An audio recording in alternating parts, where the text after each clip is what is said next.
The Syrian government says the massacre of more than 100 people in the Syrian town of Houla was the work of armed terrorist gangs. This as the US Secretary of State admits military planning for action inside Syria is already going ahead. Moscow has vowed to block any moves for outside interference at the UN. RT's Marina Portnaya reports from New York. Ms. Clinton, during a visit to Denmark, she was speaking about the situation in Syria, saying there is an increased need for more international action in the country. Ms. Clinton also said that Russia's policy on Syria, a policy where Russia does not support military intervention or sanctions on Syria, Ms. Clinton said that is going to contribute to a civil war in Syria. The U.S. Secretary of State said any absence of UN action in Syria, mainly due to Russia's opposition, makes it harder to respond to the crisis the way the international community did in Libya. Now, these comments are clearly coming in light of last week's massacre in Houla. U.S. officials are making their words much stronger. Just on Wednesday, the U.S. ambassador to the UN, Susan Rice, said that if Kofi Annan's six-point peace plan fails, and if the Security Council does not agree on international sanctions on Syria, then countries would have to consider taking independent action without the authority of the Security Council. What that action would be is not clear, because the U.S. and European countries have already imposed their own independent sanctions on Syria. So those words led many to speculate that the U.S. and its allies are possibly considering military action. According to the commander of the Free Syrian Army, he has called on Joint Special Envoy Kofi Annan to publicly say that his six-point peace plan, that's about 7 weeks old, has failed, and that would allow rebels to resume their military attacks against President Bashar al-Assad and his supporters.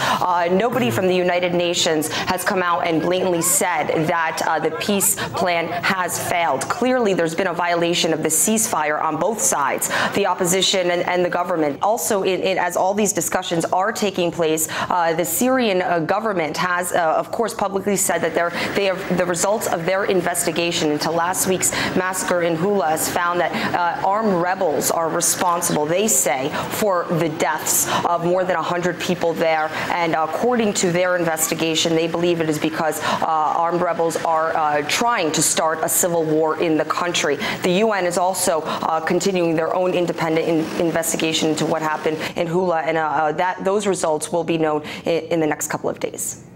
Marina Portnaya there, and activist Sara Flounders told me a little earlier from Washington that the US was never interested in a diplomatic solution in Syria.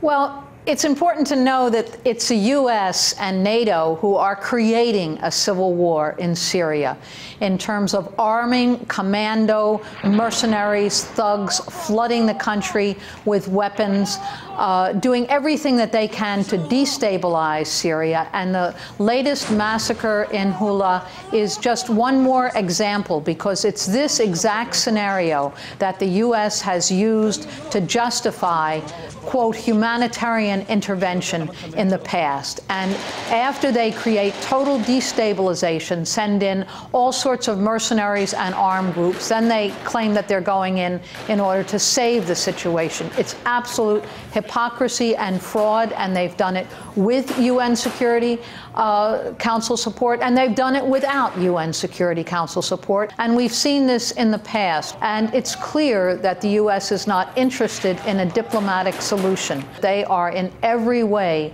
trying to move toward military intervention, which means massive destruction of the entire country. But they're already responsible for great destruction. Sara Flounders there talking to me from New York.